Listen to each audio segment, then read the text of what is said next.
ताजा खबर के दर्शकों का स्वागत है। इस समय हम outer ring road Arya Samaj मंदिर में बैठे। कोई भी बात करने से पहले मैं आपको बता दूं, आज 25 जून को निर्जला एकादशी है। 365 दिन में भारत में ये सबसे पवित्र पर्व में से एक माना जाता है, जिसमें प्यासे को पानी पिलाने की व्यवस्था होती है। एक दिन तकरीबन आप मान के चलिए कि ये वो पर्व है जिसमें तकरीबन जगह पे बहुत हजारों सैकड़ों करोड़ों लोग जो है वो प्यासे को पानी पिलाते हैं एक दिन। ये त्यागी जी है, ये दानेश त्यागी जी है, इस आर्य समाज मंदिर के।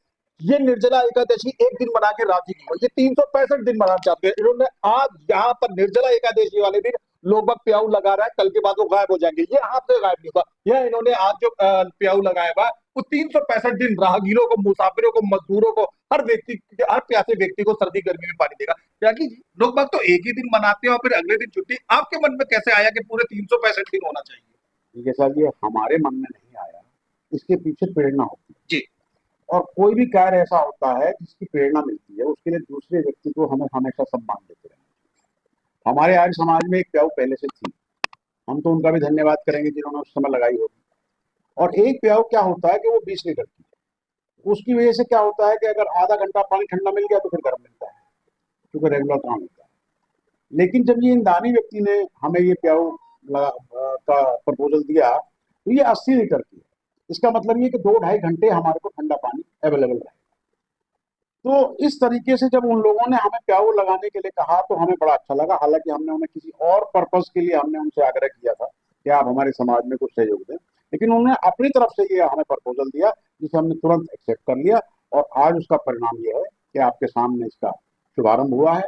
और वो सज्जन यहाँ उपलब्ध भी नहीं थे, उसके बावजूद भी हमारे सारे लोगों ने इनका उद्घाटन हुआ और शादी हुई।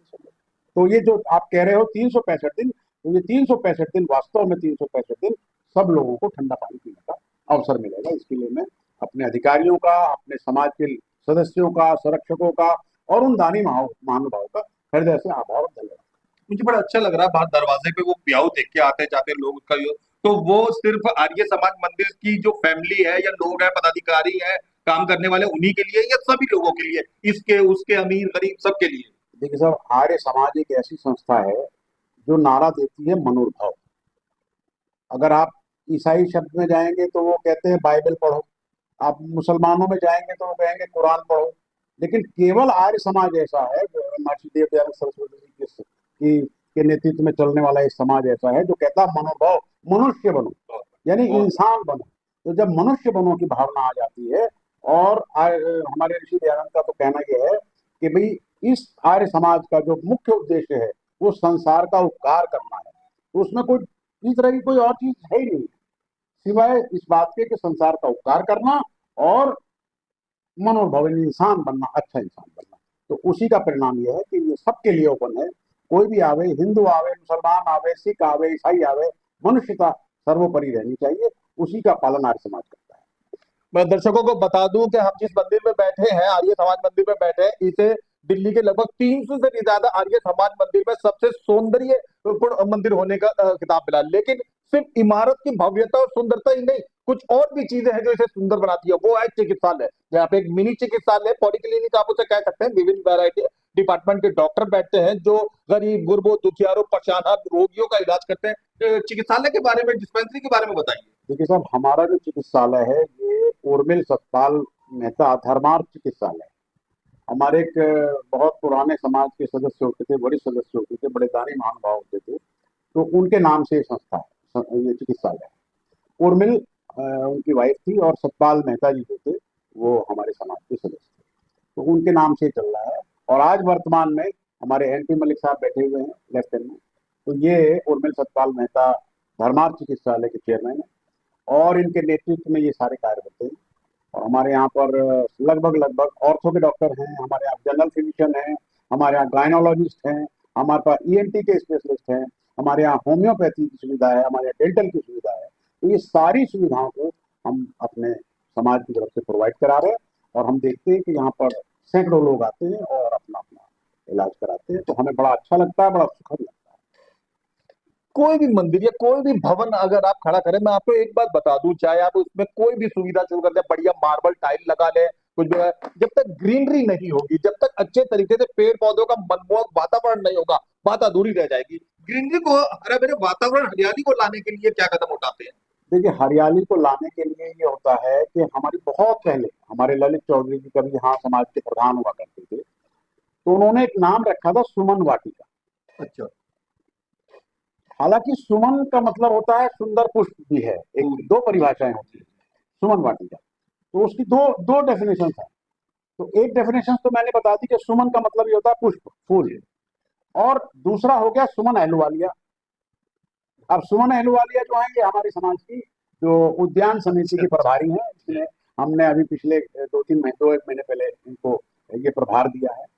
तो मैं ये कहना चाह रहा हूँ कि क्योंकि इनको नॉलेज है इस चीज की। देखिए, कोई भी चीज होती है, जब तक आपके पास उसकी विशेषज्ञता नहीं होगी तब तक आप उसमें सफलता प्राप्त नहीं कर पाएंगे। आधा अधूरा ज्ञान, आप सोचो थोड़ा सा डॉक्टर बन जाऊं, थोड़ा सा इंजीनियर बन जाऊं, थोड़ा सा मम्मी का अच्छा बेटा बन जाऊं, थोड़ा सा पापा का अच्छा बेटा, थोड़ा सा वकील बन जाऊं, आप कुछ नहीं बन पाएंगे, आप जीरो हो जाएंगे। आप विशेषज्ञता हासिल करिए किसी भी एक सब्जेक्ट में।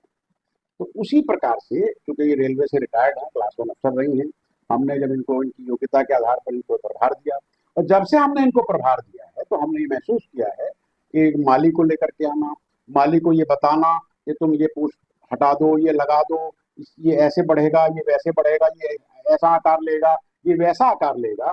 तो इनकी विशेषज्ञता के आधार पर हमने महसूस किया 2 महीने में कि धीरे धीरे, आपने देखा होगा ये सामने हमारे कॉरिडोर जो है, ये इसमें कितने सुंदर पौधे लग गए हैं, कलरफुल लग गए हैं। जब आदमी को एंटर करता है, प्रवेश करता है, तो उसको आंखों में अच्छा लगता है, ग्रीनरी दिखाई देती है। और पौधे तो जीवन देते हैं। तो सरकार का भी हमारी उद्देश्य है, हमारा भी मानवता के नाते उद्देश्य है कि हम पेड़ बचाएं, पौधे लगाएं। सरकार भी चाहती है, तो हर समाज भी चाहता है। तो उसी कड़ी में हमारी सुमन अहलुवालिया जी इस दिशा में बहुत अच्छा काम कर रही है। और ये जो हरियाली आप देख रहे हैं, ये सब इन्हीं के द्वारा प्रदत्त है। तो मैं इनका भी आभार व्यक्त करता हूँ, इनका भी धन्यवाद करता हूँ जी। ये त्यागी जी हैं, ये प्रधान जी हैं। मैं आपको बता दूं कि कुछ समय पहले इस मंदिर में 40 साल पुराने, 50 साल पुराने इस मंदिर में अचानक इनके मन में विचार आया, अचानक आई रिपीट कि लिफ्ट होनी चाहिए। और 2 सेकंड नहीं लगे, कुछ घंटे नहीं लगे, इतने ज्यादा रुपए इकट्ठा हो गए जो लिफ्ट के लिए पर्याप्त मात्रा में थे। इनकी एक बड़ी बढ़िया बात है, खुद कुदरत भी इन पे मेहरबान है, ये फैसला कर लेते हैं, इच्छा रखते हैं मंदिर की भलाई के लिए मुझे ये कदम उठाना है, अपने आप ही अब टीम। त्यागी जी क्या माना जाए, मतलब ये आप ही का कारनामा है या टीम वर्क है? देखिए सब, हर चीज के पीछे मैंने कहा कारण होता है, प्रेरणा होती है। हमारे ललित चौधरी जी प्रधान थे, मैं मंत्री था समझ गए उस समय, तत्कालीन समय में। जी। तो एक सज्जन हमारे समाज के आए और उन्होंने कहा कि भाई मेरी पत्नी जो है वो यशशाला में नहीं चढ़ सकती, या तो आप यशशाला को नीचे ले आइए, अच्छा। या आप कुछ प्रबंध करिए, नहीं तो मैं समाज नहीं आऊंगा। जब उन्होंने ये बात रखी तो हमारे ललित चौधरी जी बड़े समझदार थे, उन्होंने विचार विमर्श किया, हम लोगों ने मीटिंग की, और हम लोगों ने ये तय किया कि क्योंकि हमारी आर्य समाज की जो यज्ञशाला है वो फर्स्ट फ्लोर पर है, जबकि जनरली आर्य समाज की जो होती है यज्ञशाला है वो ग्राउंड फ्लोर पर होती है। लेकिन यहाँ फर्स्ट फ्लोर पर थी, और हमारे दिलों में मान्यता है उस चीज की, हमारे बड़े ने, बुजुर्गों ने उसको बहुत सोच के समझ करके ये ऊपर बनाया था।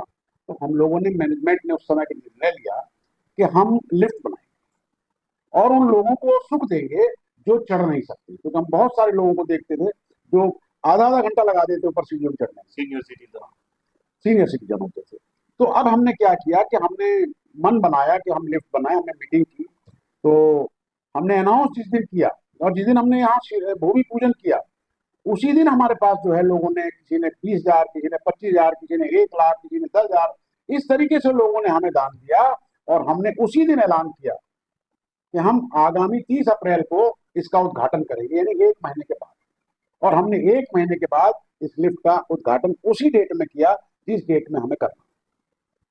तो ये मैं कहता हूं कि आप कोई भी कार्य करें, उसके पीछे आपका कॉन्फिडेंस होना चाहिए, आपका डिटर्मिनेशन होना चाहिए, आपकी संकल्प शक्ति होनी चाहिए। तो कोई भी काम आसान हो जाता है जब टीम भावना। अब आप देखो कि जितने सारे लोगों ने सहयोग दिया, किसी ने 20,000 दिया, किसी ने 10,000 दिया, किसी ने 25,000 दिया। तो जिन लोगों ने दिया, मैं तो उनके नतमस्तक हूँ। उन लोगों की वजह से आज उन लोगों को सुख मिल रहा है जो सोचते हैं कि भाई मैं आर्य समाज में जाऊंगा तो मुझे सीढ़ियां नहीं चढ़नी पड़ेंगी, तो मैं लिफ्ट से चला जाऊंगा।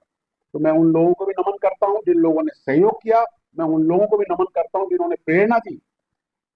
तो ये लिफ्ट जो बनी है, ये इस कारण से बनी। हम इस समय देश की राजधानी दिल्ली में मौजूद है और मैं आपको बता दूं कि दिल्ली में तकरीबन गर्मी का बहुत ज्यादा बुरा हाल होता है, बहुत ज्यादा भयंकर बढ़ेगा। 80 के दशक में तो ये रिवाज शुरू से रहा कि मई जून की छुट्टियां पड़ती थी तो बच्चों को ननियाल भेज दिया जाता था। ये रिवाज अब धीरे धीरे कम इसलिए होता चला गया कि एसी आ गए। अब लोगों ने घरों में एसी लगाना शुरू कर दिया। 80-90 के दशक तक इतने एसी नहीं होते थे। जब घरों में एसी लग रहा है तो जाहिर सी बात है भाई, भवन या धार्मिक स्थल पे भी लग सकते हैं। एसी के विषय में बताइए। देखिए साहब, एसी वैसे तो हमारे आर्य समाज के हॉल में एसी है, हमारे कार्यालय में एसी है, हमारे मेडिकल हॉस्पिटल फैसिलिटीज हैं उनमें एसी लगे हुए हैं। लेकिन यज्ञशाला में एसी लगाना बड़ा चुनौतीपूर्ण था। चुनौतीपूर्ण इसलिए था क्योंकि यज्ञशाला में यज्ञ होता है, उसके बाद लोग बाहर चले जाते हैं, मतलब बाहर निकल करके आ जाते हैं। और किसी भी यज्ञशाला में मैंने आज तक अपने जीवन में एसी नहीं देखा। ना, वो तो नीचे खुले में होती है। तो अब क्या हुआ कि चूंकि 1 घंटे का प्रवचन होता है, हमारा यज्ञ होता है मान लो 8 से 9, 1 घंटा, और 1 घंटा हमारा प्रवचन होता है। तो उस प्रवचन को सुनने की शक्ति प्रदान करना भी हमारा दायित्व है। लोगों के मन में विचलित ना हो कि भाई यार हम गर्मी में बैठेंगे परेशान हो जाएंगे। तो उनके मन में शांति प्रदान करने के लिए हमारे मन में ये विचार आया कि अगर हम यज्ञशाला में एसी लगा देते हैं तो 1 घंटा यज्ञ के बाद हम 1 घंटे का जो प्रवचन होगा, सत्संग होगा, उसको लोग आसानी से सुन सकेंगे, उनकी समझ में आ सकेगा।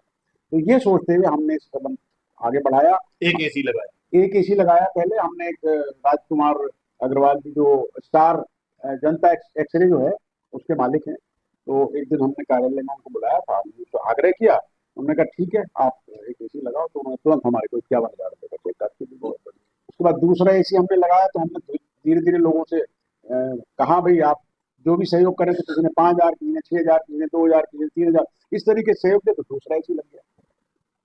अब एक और एसी हमें लगना है, तो हम सोच रहे हैं कि शायद ये तीसरा तीसरा। हाँ, तो उससे क्या होगा, बिल्कुल चिल्ड वातावरण हो जाएगा। जब हम आप कोई काम कर रहे हैं तो फिर उसको दिल से करिए।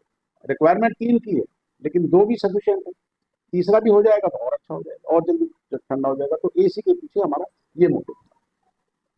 अंतिम बातों की तरफ आते हैं। थोड़ा यज्ञशाला के विषय में दर्शकों को बताइए। 40 साल पुरानी यज्ञशाला के अब जब घुसते हैं वातावरण तो ऐसा लगता है जैसे सच में ताजमहल के वातावरण में घुस गए। अच्छे टाइलिंग पत्थर, बहुत बेहतरीन सा जो सजावट, उसके विषय में थोड़ा बताएं। देखिए उसके पीछे भी बहुत बड़ी प्रेरणा है। प्रेरणा उन लोगों की है जिन लोगों ने समाज को डेवलप किया, समाज को बनाया। उन लोगों ने उस समय सोच समझ करके शाला ऊपर बनाई थी। और मुझे लगता है कि पूरे 40 साल पहले वो कितने बड़े प्लानर रहे होंगे कि जिन्होंने ये सोचा होगा कि हम इस शाला को ऐसा बनाएं जिसमें 100 लोग कैपेसिटी हो बैठने की। मुझे नहीं लगता कि पूरी दिल्ली के जितने आर्य समाज हैं उसमें 100 लोगों के या 90 लोगों के बैठने की स्थिति हो कि जहां बैठ करके वो सत्संग सुन सके। हमारे पास इसको मीटिंग हॉल भी कह सकते हो, सत्संग हॉल भी कह सकते हो, और इसमें छोटी मोटी सभा भी हो सकती है। तो ये मैं उन लोगों को सल्यूट करता हूँ जिन लोगों ने इस समाज को बनाया। उनका ऋणी रहेगा ये आर्य समाज सदैव। और मेरे जैसा व्यक्ति जो सारी सुविधाओं को भोगने के बाद इस कुर्सी पर बैठा है, मैं तो नमन करता हूं उन लोगों को जिन लोगों ने 1-1 रुपया जोड़ करके, 25-25 पैसे जोड़ करके तसला, गारे का तसला अपने सर पर रख करके, गारे का तसला अपने सर पर रख करके। पैसे नहीं होते थे सर। अब से 40 साल पहले कहाँ पैसे होते थे सर?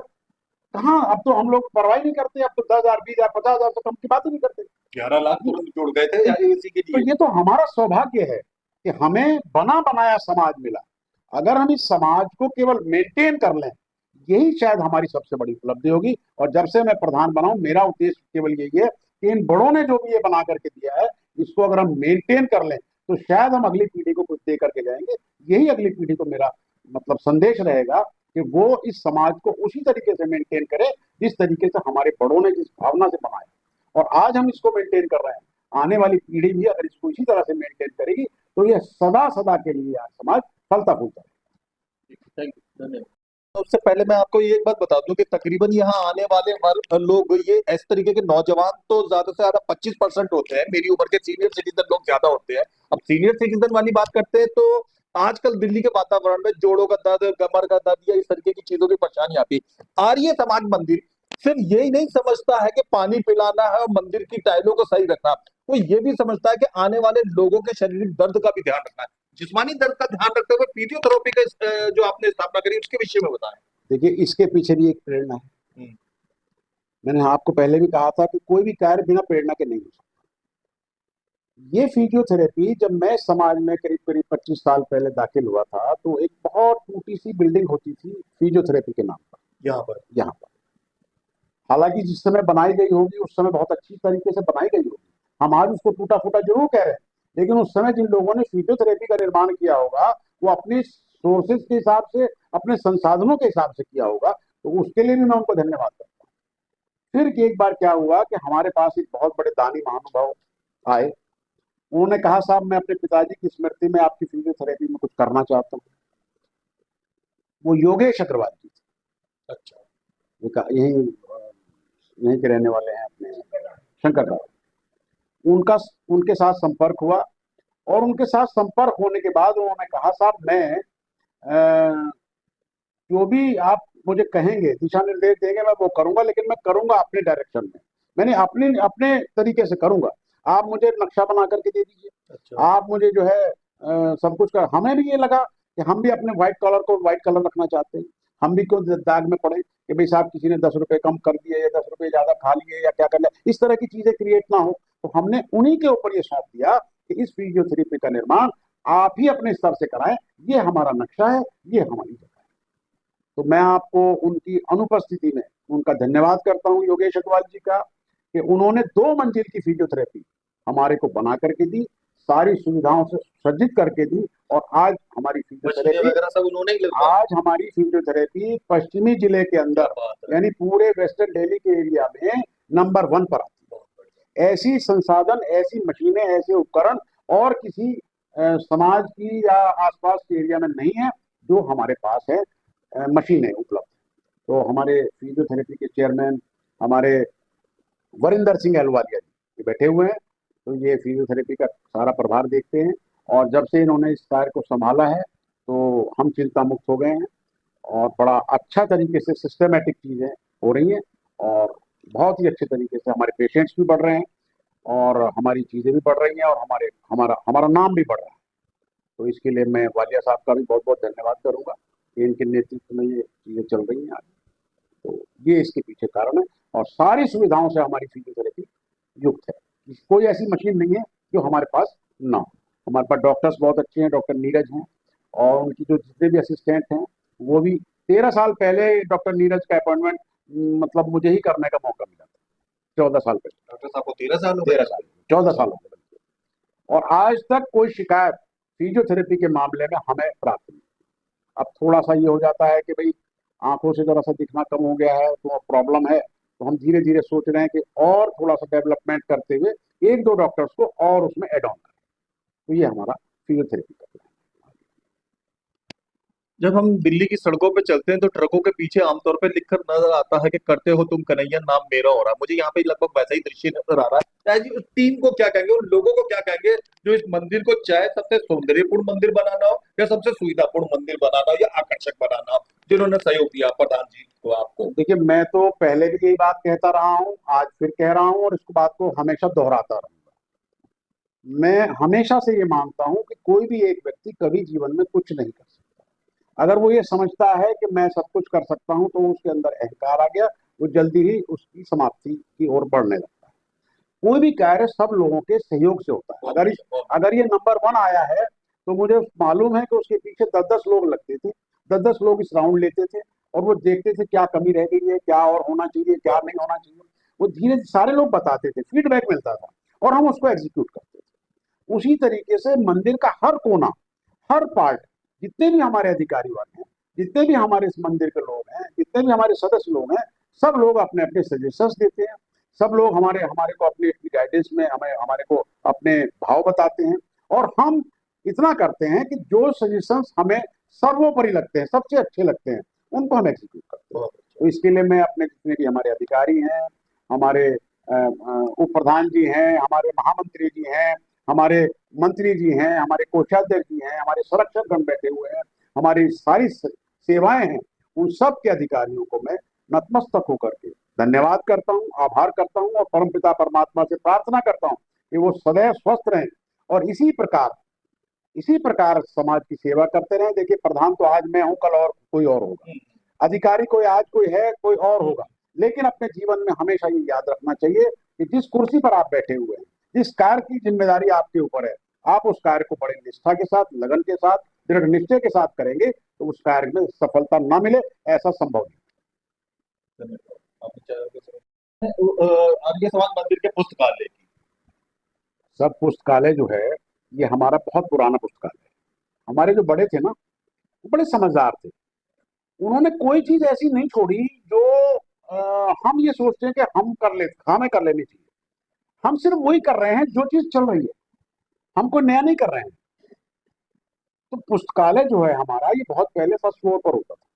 अच्छा, 40 साल पहले। हाँ जी, 40 साल पहले क्या, अब से 20 साल पहले, 10 साल पहले, 10 साल पहले। तो ऊपर जब होता था और हम लोग जब ये इसको रीडेवलप कर रहे थे समाज को, आपने देखा होगा हमारा उधर का रूम बना, वो बना, ये ऑफिस बना, ये सारा नया कंस्ट्रक्शन है। उस समय तो आप प्रेजेंट रहे हैं। तो हमें लगा कि हमारे जो बड़े बुजुर्ग हैं वो ऊपर से मतलब ऊपर जाते हैं, चढ़ते हैं, नीचे उतरते हैं, तो दिक्कत होती है। क्योंकि हमारे इसमें जो पुस्तकालय है, अब जैसे हमारे बैठे हुए हैं विपिन चंद्र सरीन जी, विपिन चंद्र सरीन जी, ये हमारे वर्तमान में पुस्तकालय थे। अच्छा। इससे पहले इससे पहले भी ये पुस्तकालय को देखते थे, क्योंकि इनका किताबों में रुचि है। अच्छा। क्योंकि ये बहुत बड़े उसमें दूरदर्शन में बड़ी अच्छी पोस्ट पर रिटायर हुए हैं, तो इनकी पुस्तकों में भी रुचि है, इनकी पढ़ने में भी रुचि है, पढ़ाने में भी रुचि है। और सही मायने में अगर आप मुझसे पूछें तो ऋषि दयानंद जो कहते हैं ना कि वेद का पढ़ना और पढ़ाना, नहीं पढ़ना तो सब लोग पढ़ते नहीं है और सब लोग पढ़ाते नहीं है, ये दोनों काम कर रहे हैं। ये पढ़ते भी हैं और पढ़ाते भी हैं, यानी लोगों को सिखाते हैं। अच्छा। तो उसी तरह से हमने जब से इनको पुस्तकालय अध्यक्ष नियुक्त किया था, तो इन्होंने पुस्तकालय को बहुत अच्छे तरीके से मेंटेन किया हुआ है। और पुस्तकालय को हम फर्स्ट फ्लोर से नीचे लेकर के आए हैं। और आपने पता नहीं देखा या नहीं देखा, आप जरूर देखिएगा उसको, पुस्तकालय को। बहुत अच्छा सुंदर पुस्तकालय है हमारा।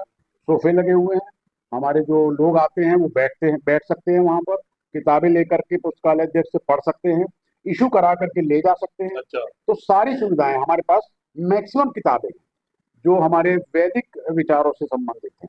लेकिन इसके अलावा हमारे पास इस्लामिक चीजें भी मिल जाएंगी, क्योंकि कुछ लोग ऐसे होते हैं ना, जैसे महर्षि देव दयानंद सरस्वती ने एक वाक्य कहा था कि भाई अगर आप दुनिया को समझना चाहते हैं तो अच्छे और बुरे दोनों चीजों को आपको समझना पड़ेगा।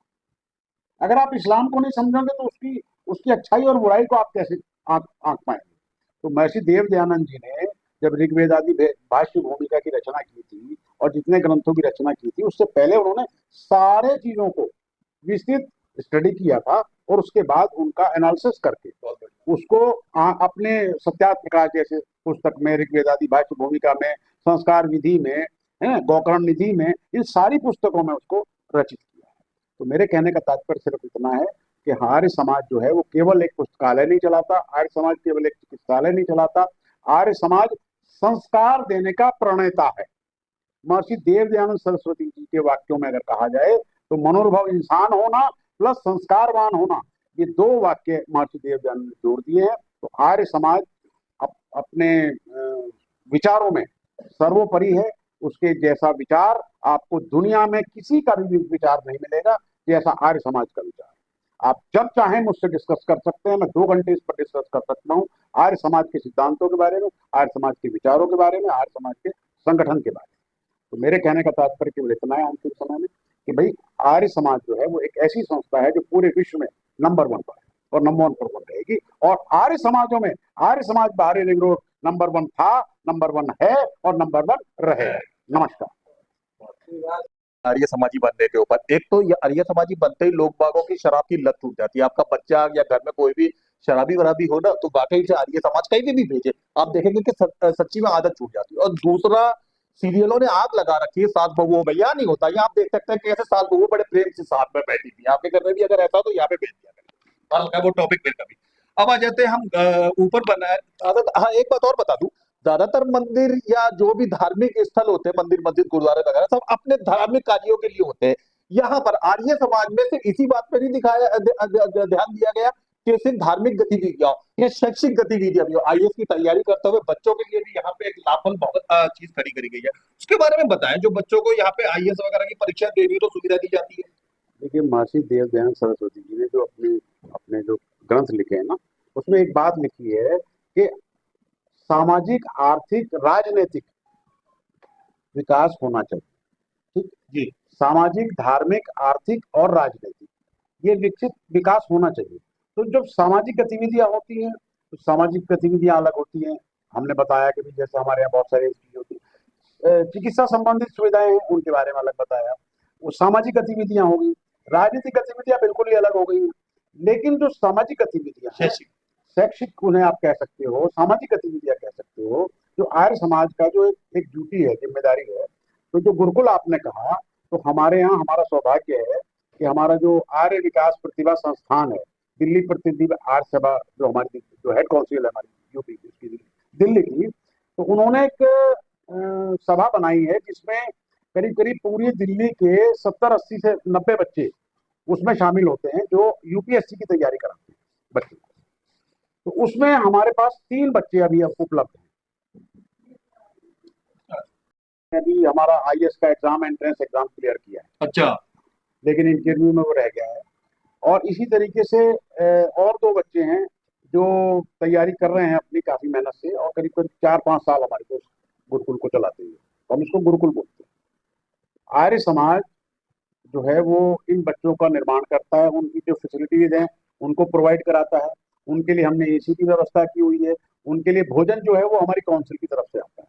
हम लोग बाकी चीजों को, हॉस्टल का कोई शुल्क लिया जाता है? नहीं, कोई शुल्क नहीं होता। भोजन का एकोमोडेशन, कोई शुल्क लिया नहीं जाता नहीं, कोई शुल्क नहीं लिया जाता एकोमोडेशन। बल्कि इसकी मैं आपको जानकारी दे दूं आपके चैनल के माध्यम से कि हमारे एग्जाम होता है, उस एग्जाम में जितने भी बच्चे हों वो चाहें तो हमसे संपर्क कर सकते हैं। अगर जो बच्चे आईएएस की तैयारी, यूपीएससी की तैयारी करना चाहते हैं वो हमसे संपर्क कर सकते हैं। हम उनको रास्ता बताएंगे और उनको एंट्रेंस एग्जाम दिलाने के लिए कोशिश करेंगे कि वो एंट्रेंस एग्जाम दें और उनको छात्रवृत्ति मिलेगी। यानी उनका खर्चा जो भी होगा वो सारा हमारी दिल्ली आर्य प्रतिनिधि सभा उठाएगी। अच्छा। पर्टिकुलरली आर्य समाज बाहरी लोग तो केवल इतना करता है कि उन बच्चों को यहाँ पे जो फैसिलिटी चाहिए, जैसे उनके लिए एसी अरेंजमेंट करना, उनके लिए कोई और पानी की व्यवस्था करना, कुछ और इस तरह की फैसिलिटीज उपलब्ध कराना, ये आर्य समाज करता है। लेकिन बाकी चीजें जो हमारी दिल्ली आर्य प्रतिनिधि सभा, वो उसकी तरफ से होती है, खाना उनका वहीं से आता है। अच्छा। तो कुल मिलाकर के स्थिति ये है कि जैसे 15 बच्चे तो रहते हैं आपके हरिनगर में, 3 बच्चे हमारे यहाँ पर हैं, 3 बच्चे हमारे इसके डी ब्लॉक विकासपुरी में है, तो राजौरी गार्डन में है, इसमें पश्चिम बिहार में है। सब जगह पूरी दिल्ली के करीब करीब 70 से 80 बच्चे आज की डेट में हमारे यूपीएससी की तैयारी आर्य समाज की ओर से कर रहे हैं। तो ये आर्य समाज जो है, जो शैक्षिक क्षेत्र में भी इस तरह से काम कर रहा है। गौशाला। गौशाला जो है उसकी भी एक बहुत बड़ी प्रेरणा हमें मिली थी। उसके लिए अगर आप मुझसे दिली भाव से जानना चाहेंगे तो करीब करीब 4-5 साल पहले हमारा एक प्लान बना था कि हम गौशाला बनाएंगे। उसके बाद वो हमारा प्लान पोस्टपोन हो गया। कुछ लोगों का विचार होता है, वो पॉजिटिव भी होता है, नेगेटिव भी होता है। तो उस समय ये हुआ कि भाई गंदगी हो जाएगी, प्रॉब्लम्स हो जाएगी, दीमक लग जाएगी, इस तरह की चीजें आई, तो हमने उसको पोस्टपोन कर दिया। लेकिन कहते हैं ना कि ईश्वर चींटी से भी काम ले लेता है। इस चीज को जीवन में हमेशा याद रख लेना चाहिए, काम लेता है ईश्वर ही। हमने सारी व्यवस्थाएं करके छोड़ दी थी, गौशाला दिमाग में थी। लेकिन एक दिन इत्तेफाक से हमारी रेणु त्यागी जी बैठी हुई है, मंत्री है महिला समाज की, तो ये गुरुकुल में उस समय प्रभारी थी गुरुकुल में। तो इन्होंने हमसे कहा कि भाई गुरुकुल में कुछ गाय हैं, अगर आप चाहो तो गाय ले लो। तो हमने डालते रहे, करते रहे। फिर हमारे सूर्यकांत मिश्रा जी जो वर्तमान में हमारे महामंत्री हैं, और उस समय ये उपमंत्री होते थे, तो हमने मिश्रा जी से पूछा भाई मिश्रा जी आप क्या आया। फिर हमने जो उनका खाने का स्थान होता है वो बनवाया। यानी गाय पहले आ गई और गौशाला बाद में। तो ये उसके पीछे ये प्रेरणा रही, और वो गौरी और नंदनी के नाम से हमारे समाज में आज भी हैं। और उसका फायदा हमें आर्थिक रूप से भी मिलता है कि हमारी आय भी बढ़ती है उससे। प्लस लोग जो इधर उधर जो जाते थे वो गौशाला में आते हैं, तो कम से कम गौशाला में आते हैं तो हमारी यशशाला में भी आते हैं, वो हमारे डॉक्टर्स की जो फैसिलिटीज है उनको भी देखते हैं। तो उसका भी लाभ हमें प्राप्त होता है और हमारा प्रचार प्रसार होता है। वर्तमान में कितनी? वर्तमान में हमारे पास 5 गाय हैं और 2 बछियां हैं। एक बछिया है और एक बछड़ा है। तो इस तरह से हमारी, डिपार्टमेंट के विषय में बताइए। देखिए, विवाह संयोग एक सबसे बड़ा सब्जेक्ट है सर। आज की डेट में अगर आप देखें तो पहले जो माहौल होता था बड़े हमारे समय का, जब हम जवान होते थे तो हमारे बड़े बुजुर्ग रिश्ते करा दिया करते थे। उनको मालूम होता था कि भाई इनका लड़का है, उनकी लड़की है, तो वो रिश्ते करा दिया करते थे। लेकिन वर्तमान में अगर आप देखें, ये सबसे चैलेंजिंग और टफ जॉब हो गया है। अच्छा। हाँ, आज की डेट में बच्चों के रिश्ते करना और कराना सबसे टफ जॉब हो गया। आर्य समाजियों के लिए भी, आर्य समाजों के लिए भी, सारे समाज के लिए हो गया ना। ये लोग तो मिलते रहते हैं ना हाँ, आपस में। लेकिन अब इसमें ये हो गया है खास बात कि हमारे समाज में काफी टाइम से जी। विवाह संयोग सेवा के नाम से अच्छा। ये हमारा डिपार्टमेंट है। कितने वर्ष पहले ये प्रारंभ करा गया? ये मेरे ख्याल से शायद नहीं नहीं, ये तो 40 30 30 साल से है। ये 30 साल से चल रही है, करीब करीब 30 40 साल से, जो हमारे बड़े बुजुर्गों की देन है सर। ये हम लोगों का इसमें कुछ नहीं है सर। आपके प्रधान बनने से पहले डिपार्टमेंट? सर मैं तो प्रधान अब बना हूँ। ये डिपार्टमेंट 40 साल से, जब वो समाज की स्थापना हुई है उसके 2 4 साल के बाद ही उन्होंने, हमारे बड़े बुजुर्गों ने विवाह संयोग सेवा, गुलाटी जी होते थे, बहुत सारे लोग होते थे, हमारे डीडी गुलाटी संरक्षक होते थे। मैंने क्या कहा आपको कि उन लोगों ने, वो बड़े दूरदर्शी थे सर, उन लोगों ने हर विषय पर गंभीरता से विचार किया और गंभीरता से विचार करने के बाद में उसको एग्जीक्यूट किया है, बिना संसाधनों के एग्जीक्यूट किया है। मैं बार बार ये दोहराऊंगा, बिना संसाधन? मैं बार बार ये दोहराऊंगा कि मेरे जैसा सौभाग्यशाली प्रधान तो हो ही नहीं सकता कोई भी, जिसके पास सारे संसाधन होने मिले हैं उसको बैठे हुए। लेकिन जिन लोगों ने, मैं हमेशा उनका ऋणी रहूंगा, जिन लोगों ने बगैर किसी संसाधन के इस समाज को आगे बढ़ाया, ऊंचाई पर ले गए। इतनी बड़ी जो बिल्डिंग है, ये डालेश त्यागी ने नहीं बनाई है। ये अगर इस डालेश त्यागी ने तो सिर्फ इतना किया होगा कि इसमें थोड़ा सा काम करा दिया होगा, पेंट करा दिया होगा, पुताई करा दी होगी, थोड़ा सा मेंटेन कर दिया होगा। ये उन लोगों की देन है, उन लोगों का मैं ऋणी भी हूँ। ये पूरा आर्य समाज उन लोगों का ऋणी है और सदैव रहेगा। और हम सबको ये चाहिए कि उन सब लोगों को जो इस दुनिया में नहीं रहे, उनको हमेशा नतमस्तक होकर के याद करते रहे, स्मरण करते रहे, धन्यवाद करते रहे, ताकि उनकी आने वाली जो पीढ़ियां कभी समाज में आए वो ये महसूस कर सके कि हाँ, हमारे आर्य समाज में बड़ों का लिहाज होता है, बच्चों का लिहाज होता है, बड़ों को अच्छी मतलब बड़ों का मार्गदर्शन मिलता है, छोटे अच्छी शिक्षा ग्रहण करते हैं, संस्कार दिए जाते हैं, दिए जाते हैं। तो विवाह संयोग सेवा भी ये इसी संस्कार से जुड़ी है। क्या रूल एंड रेगुलेशन है उसके? यहाँ के रूल्स रेगुलेशन ये है कि जैसे हमारे यहाँ प्रभारी बैठे हुए हैं विवाह संयोग सेवा के, ईश्वर लाल जी वर्तमान में, तो ये क्या करते हैं, और सरिता जी थी, बहुत सारे लोग थे, अब वर्तमान में ये यहाँ पर जो लड़के शादी करना चाहते हैं, लड़कियां शादी करना चाहती हैं, उनके पेरेंट्स शादी करना चाहते हैं, तो यहाँ पर आते हैं और हमारे इनसे बात करते हैं। तो यहाँ पर उनके बायोडाटा ले लिए जाते हैं। अच्छा। उनके बायोडाटा को एक्सचेंज किया जाता है। एक मामूली सी रजिस्ट्रेशन फीस है हमारी, 300 रुपया साल की, 400 रुपया, तो वो हम ले लेते हैं, सिर्फ नाम मात्र के पैसे हैं। और हम उन लोगों को प्रोवाइड कराते हैं उनकी जो योग्यताएं हैं। भाई आपको अच्छा लड़का चाहिए तो ये हमारा बायोडाटा है, ये लड़की चाहिए तो ये बायोडाटा है, तो वो लोग एक्सचेंज करते हैं और उसका लाभ लेते हैं। तो ये हमारी सुविधाएं हैं, इसके लिए मैं हमारे ईश्वर लाल जी का बहुत बहुत धन्यवाद करता हूँ। ये प्रातः काल से एवरी फ्राइडे और टू संडे ये हमारी होती है, मैंने फ्राइडे सैटरडे संडे 3 दिन 10 बजे से 12 बजे तक की सेवा हमारी होती है, और लोग आते हैं और अपना सेवा लेते हैं।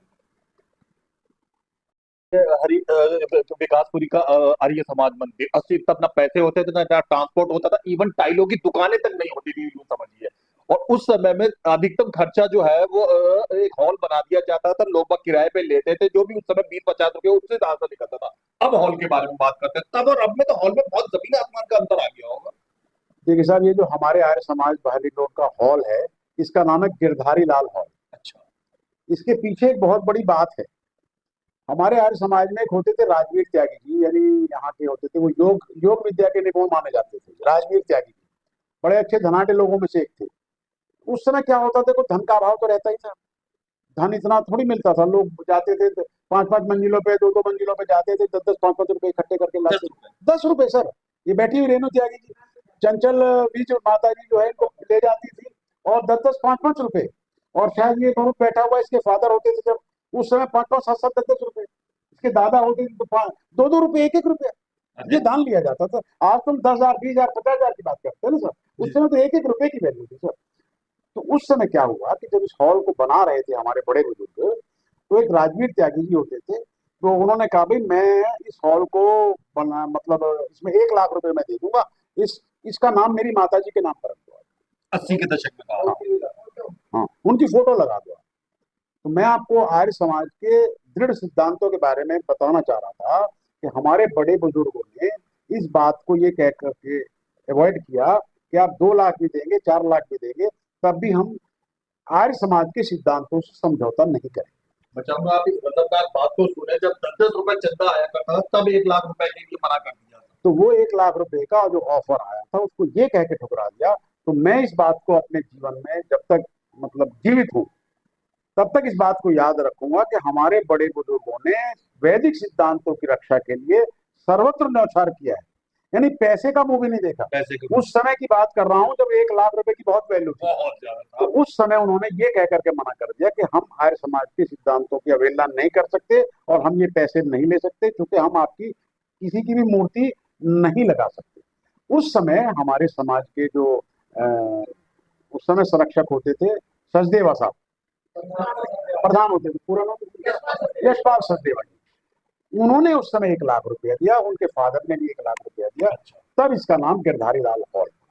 तो ये जो हॉल है इसमें हमारे एयर कंडीशन लगे हुए हैं 3-3 टन के। इसके अलावा यहाँ पर हमारे शादी ब्याह होते हैं, हमारी जो है प्रार्थना सभाएं होती है जिसे आप उठाला कहते हैं। तो उसके लिए बहुत अच्छा हॉल हमारे पास है, बहुत 250-300 लोगों की कैपेसिटी का हॉल है। बाहर हमने शेड डाला हुआ है, तो उसमें शादी ब्याह उठाले इस तरह की सत्संग, बच्चों के जन्मदिन, बच्चों के रिटायरमेंट जन्मदिन, पार्टियां। इस तरह के हमारे पास 2-3 और हॉल है। मतलब उधर पीछे भी एक हॉल है सीधे तरफ के ऊपर, 60 से 70 लोगों की कैपेसिटी का है। ये हमारा 250 से 300 लोगों की कैपेसिटी का है। एक इधर इधर हमारा रूम है, उसमें भी कम से कम हमारे 50-60 लोगों की कैपेसिटी का है।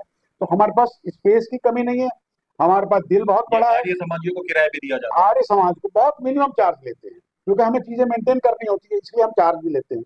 अगर हम चार्ज नहीं लेंगे तो हमारी चीजें बेकार हो जाएंगी, मेंटेन नहीं कर पाएंगे। बिजली का बिल तो टाइप। बिजली का बिल देना पड़ता है, सारी सुविधाएं देनी पड़ती हैं, तो इसलिए हमें चार्ज भी लेना पड़ता है। तो इस सारी सुविधाओं से लैस आपका आर्य समाज बाहरी रिंग रोड विकासपुर। गैर आर्य समाजियों को भी वो हॉल दिया जाता है। सर आज मैंने आपको पहले भी बताया है कि हम सिद्धांतवादी लोग हैं, हम मनोभाव पर विश्वास करते हैं। हमारे यहाँ हिंदू आए, मुस्लिम आए, सिख आए, ईसाई आए, आर्य समाज के दरवाजे सबके लिए खुले हुए हैं।